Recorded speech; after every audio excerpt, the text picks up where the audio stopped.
Boa noite a todos, sejam bem-vindos. Bom, nós somos o que são espíritos? Espíritos somos nós em outra dimensão. Então nós podemos dizer que espíritos são pessoas. Quando nós desencarnamos, nós não mudamos de essência, né? Na verdade, no mundo espiritual, a nossa verdadeira condição espiritual vem à tona. E na dimensão vibracional do plano espiritual que está próxima de nós, a matéria ela está em estado mais sutil que o mundo físico, mas ainda é muito densa e permanece muito similar com a nossa dimensão. Por isso, a vida lá se assemelha em muito à vida aqui. Seria ilógico que lá fosse muito diferente daqui. Os espíritos superiores nos explicam que o mundo físico é um pálido reflexo do mundo espiritual.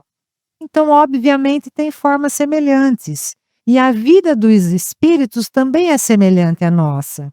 E é isso que André Luiz vem nos revelar nesse livro Nosso Lar.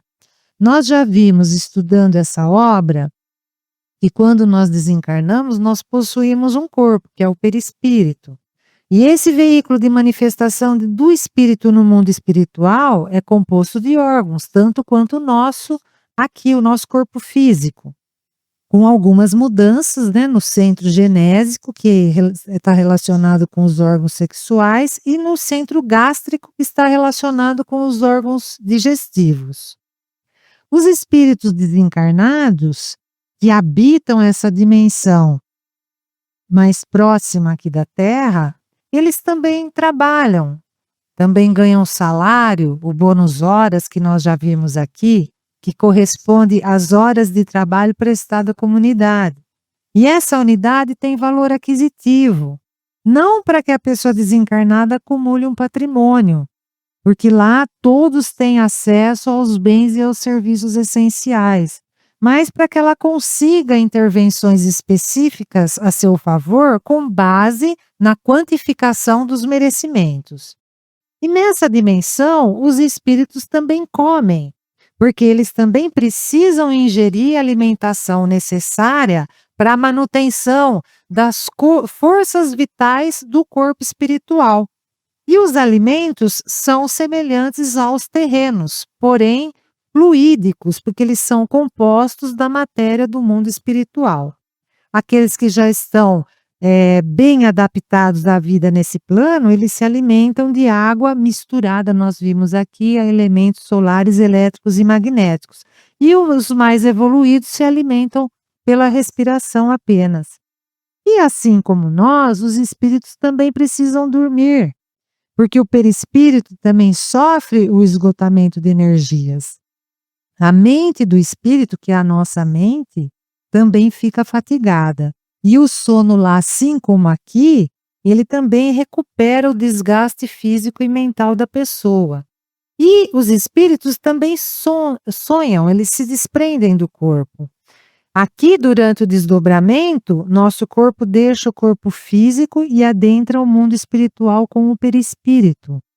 E lá, os espíritos usam o corpo mental para irem a dimensões mais sutis.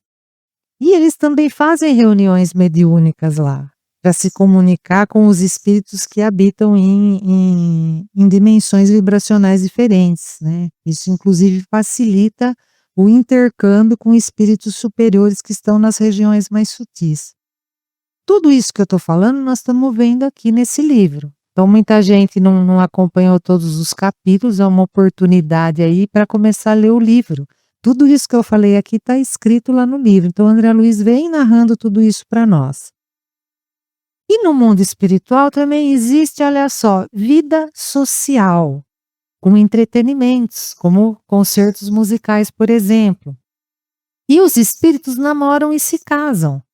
Afinal, muitos permanecem no plano espiritual por 70, 100 anos, talvez, até uma próxima reencarnação. Quanto mais evoluído é o espírito, mais tempo ele fica no plano espiritual. E nada mais natural que os espíritos afins, que nada mais são do que pessoas em outra dimensão vibracional, namorarem ou se casarem e viverem lá programando novas reencarnações juntos. Então, quando os espíritos superiores nos falam que a vida continua após o desencarne, é porque ela realmente continua. E hoje nós vamos entrar no capítulo 17 e André Luiz vai continuar nos revelando essa materialidade do mundo espiritual. Então, André Luiz recebeu de Clarencio a comunicação que ele estava curado. Curado do quê? Nos capítulos passados, nós vimos que ele desencarnou e desenvolveu algumas chagas que ele trouxe do mundo físico, né? Porque a mente projeta isso no corpo espiritual, projeta os adoecimentos, o motivo do desencarne e tudo mais. Então, ele passou lá por um tratamento médico, lá em nosso lar, né? Ficou um tempo no hospital e o Clarencio veio então avisar que ele estava curado. Ele adquiriu, vamos dizer assim, uma saúde momentânea para o corpo espiritual. Por que eu falo momentânea? Porque depois de um tempo vivendo lá, nessa dimensão, o perispírito também adoece. Aí é hora de reencarnar de novo. Então, dependendo do grau evolutivo, isso vai demorar mais ou demorar menos, mas ele volta então a encarnar. E ele disse também que André Luiz tinha autorização para conhecer a colônia, os ministérios, os prédios e tudo mais que a cidade oferecia, mas com exceção dos ministérios de natureza superior, que é o da união divina e da elevação, porque ali só podem participar espíritos mais evoluídos. Então, até esse momento, André Luiz ele tinha visto já várias coisas na colônia, parques arborizados com grandes árvores, pomares fartos, lindos jardins, flores graciosas, animais domésticos, um rio azul, que é o grande reservatório de água fluídica da colônia, o aeróbus, que é uma espécie de ônibus que voa, grandes edifícios, casas, uma grande muralha protetora para a defesa dos ataques dos espíritos inferiores, mas ele ainda tinha muita coisa para conhecer. Porque nosso lar tem todas as complexidades de uma vida em sociedade. Tem instituições de ensino, de distribuição de energia, de distribuição de água, de transporte, de trânsito, de alimentação, uma série de coisas. E aí, Lísias convidou André Luiz para morar na casa dele e ressaltou que a mãe dele o trataria como filho. Mas como será que funciona o sistema habitacional de nosso lar? Será que lá tem déficit de moradia como nós temos aqui? Quando a gente observa a planta de nosso lar, nós percebemos a presença de extensos núcleos habitacionais. E essas moradias são destinadas aos espíritos que, por seus méritos, eles adquirem casas mediante o pagamento em bônus horas. E a casa própria pode ser também objeto de herança.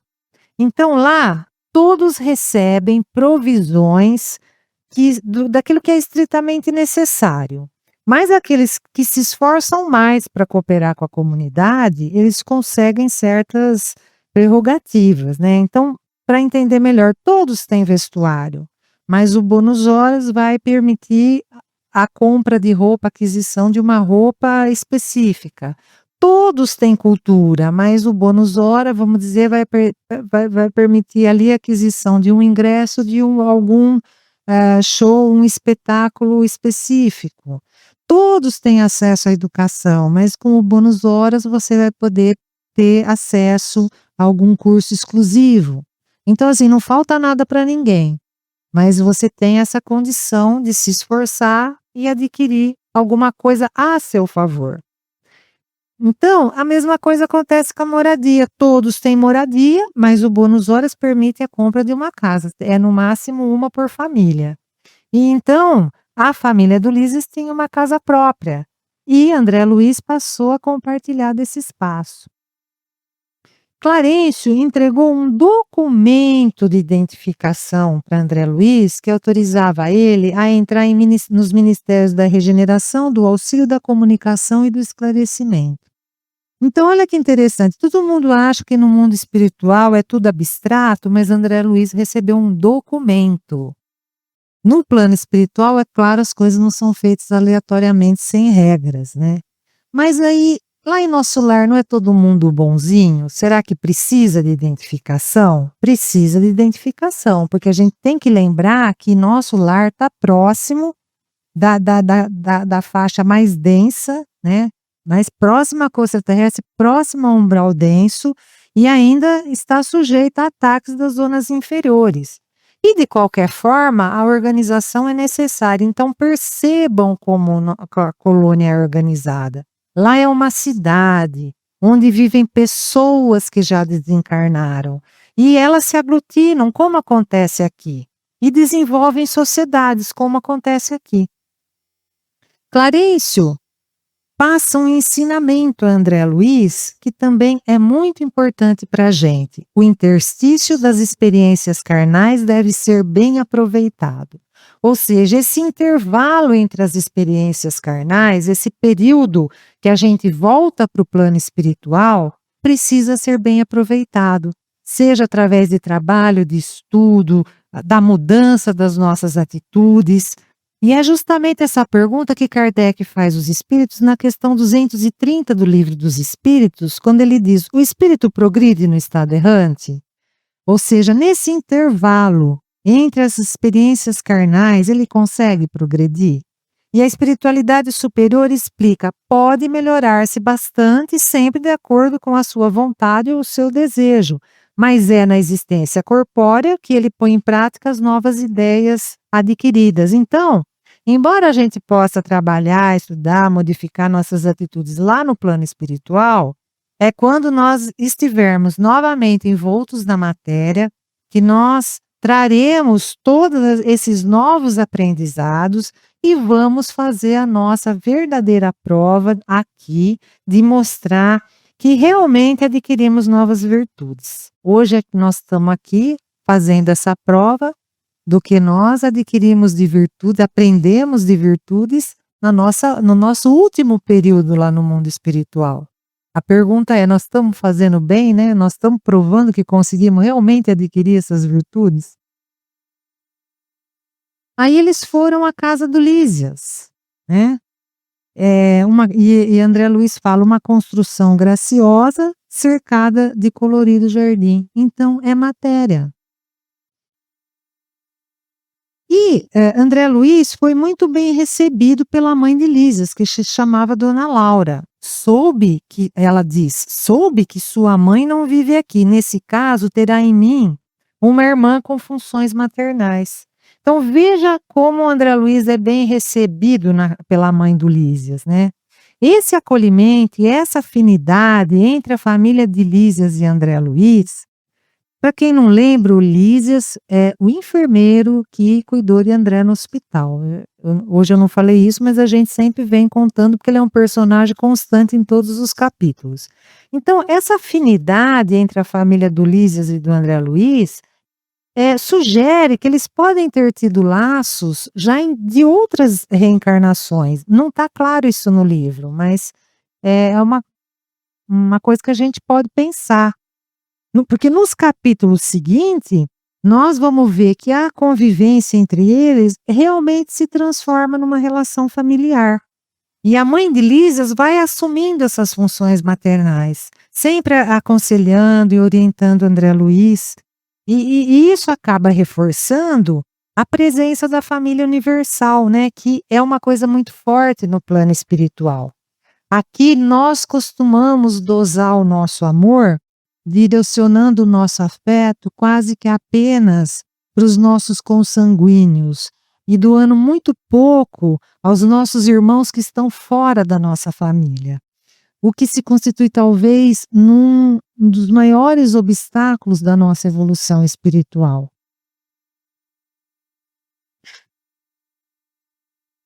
E aí André Luiz relata como era o ambiente dentro da casa do Lísias. E olha o que ele fala: móveis quase idênticos ao terrestre, ou seja, móveis iguais ao do mundo físico. E cita quadros, piano e harpa. Então a presença desses objetos pressupõe também a existência de pintores, de músicos, de compositores no mundo espiritual. E nos leva a pensar que a família de Lísias gosta muito de música, né, de arte, afinal, quem tem instrumento musical em casa é porque gosta de tocar ou porque tem vocação musical. E, inclusive, Lísias faz uma brincadeira com essa ideia nossa aqui de encontrar anjo tocando harpa no mundo espiritual, e ele diz: isso não existe, mas a harpa existe e está à nossa espera para ser tocada por nós mesmos. E a dona Laura, mãe do Lísias, reforça que nós precisamos criar audição espiritual no aprendizado das coisas divinas.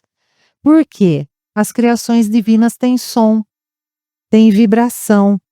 A nossa audição não alcança porque nós estamos preocupados exclusivamente com as coisas materiais. Mas essa música acaba passando batido, né? Mas nós não ouvimos, mas existe som nas criações divinas. E aí a gente lembra das palavras de Jesus: quem tiver ouvidos para ouvir, ouça. E aí eles se conhecem melhor, né? Lísias morava com a mãe, a dona Laura, e com 2 irmãs, Yolanda e Judite. E aí André Luiz começou a fazer várias perguntas, e aí Yolanda, a irmã do Lísias, acabou lhe dando alguns livros. Então também isso demonstra que aquela família se dedicava ao estudo, porque eles tinham livros em casa.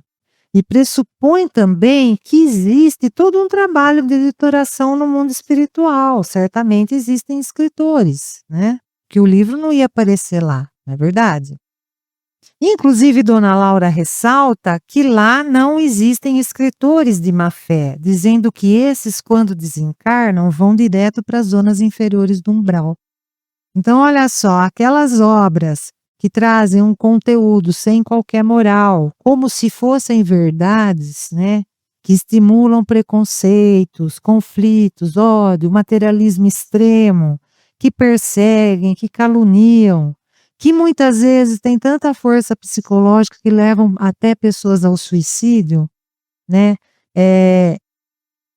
Esses autores não vão para o nosso lar, é claro, eles vão para as zonas inferiores do umbral. Por outros livros, nós sabemos que lá, nessas zonas inferiores, existem bibliotecas com esse tipo de literatura também, essa literatura sem moral. André Luiz observa os primores da arte fotográfica nas páginas do livro, então olha lá, tem fotografia também. E aí, André Luiz foi conhecer outras dependências da casa e diz que se demorou na sala de banhos. O que é sala de banhos? Nosso Lar é uma cidade fundada por portugueses desencarnados e em Portugal, sala de banhos, casa de banho é sinônimo de banheiro. Então, na casa tinha um banheiro. Isso quer dizer que os espíritos tomam banho? Com certeza. Porque o corpo espiritual nas dimensões próximas da Terra ainda é muito grosseiro. E o banho lá tem a mesma finalidade que o banho aqui. Porém, nós já vimos lá no capítulo 10, quem acompanha aqui o estudo no Bosque das Águas, que eles imantam a água com vibrações benéficas e depois essa água é canalizada para toda a colônia. Ela chega, ela sai na torneira, no chuveiro, né? Então, é como se eles recebessem ali água fluidificada.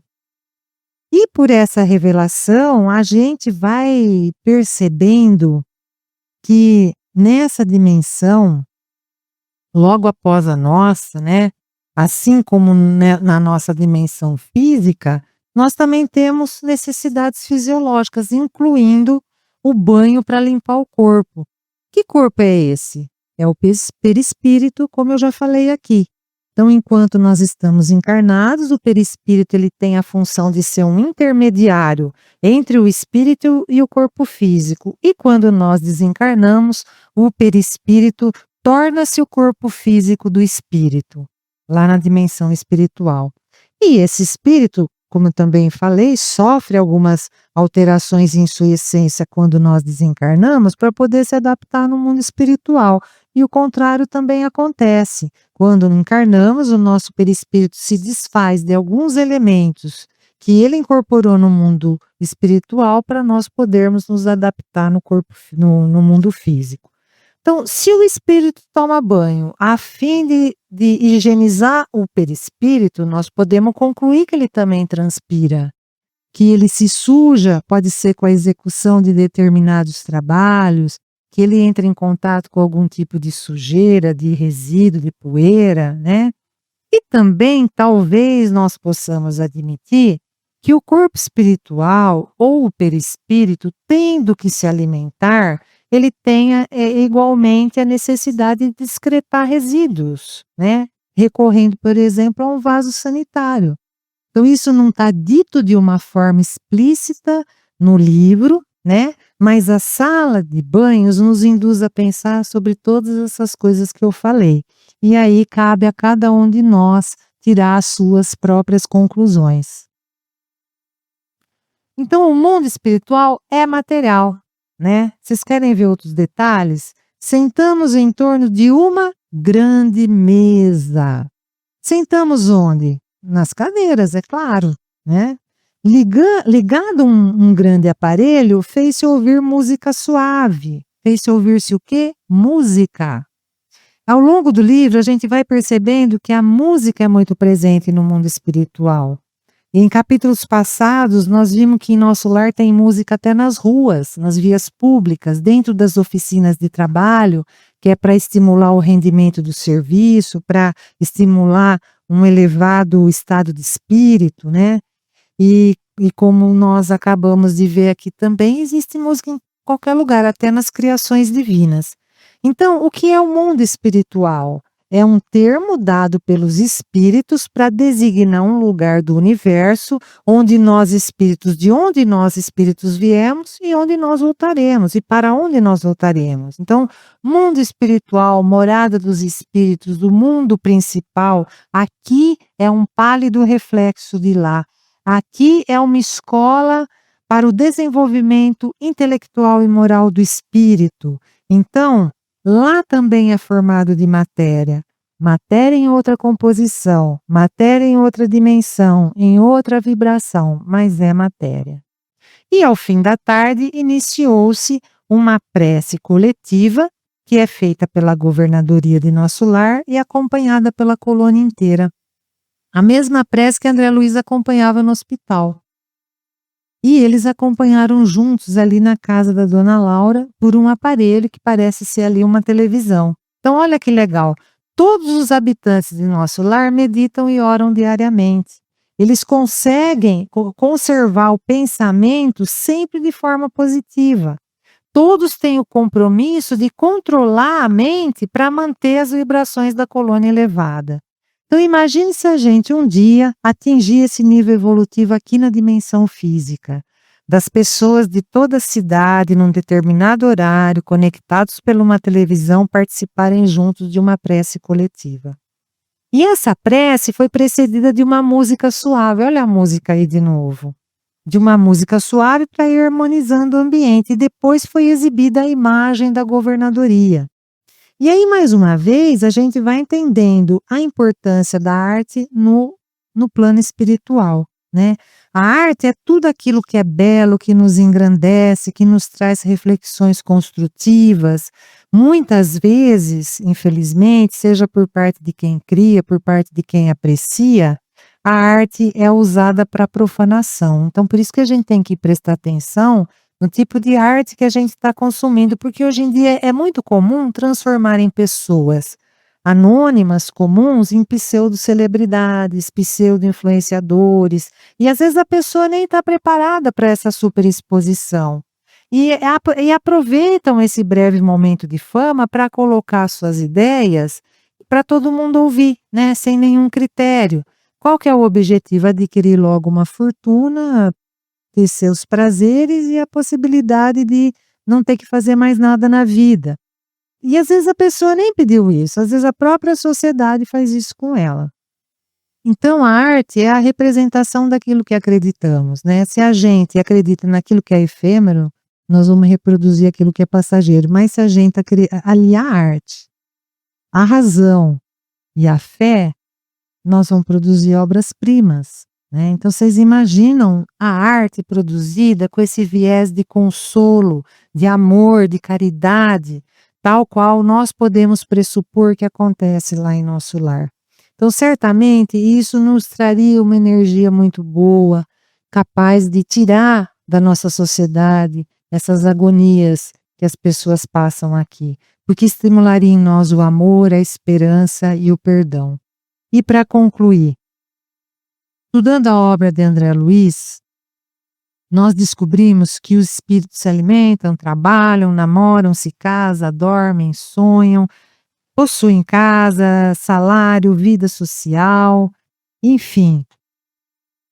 Nós descobrimos também que nosso lar é uma cidade maravilhosa.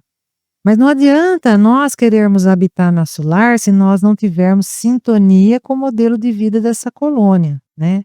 Por isso, a nossa preocupação aqui, enquanto encarnados, deve ser o que nós estamos fazendo agora para nos preparar para a nossa desencarnação. Então, será que nós já evoluímos o suficiente para sublimar certos vícios das dimensões mais densas e nos adaptar à vida nas dimensões mais sutis? Então, vamos pensar seriamente sobre isso. O estudo segue com o capítulo 18, Amor, Alimento das Almas. O Apolo vai estar aqui, Amor, Alimento das Almas, e vocês estão todos convidados. Boa noite, gente. Só agradecer. Agradecer por tudo. Agradecer pela vida nossa. Estamos chegando no final do ano. A vibração muda esse mês, realmente muda. Os pesquisadores e a gente mesmo da doutrina espírita sabe que Jesus não nasceu dia 25, né? Provavelmente ele nasceu em março.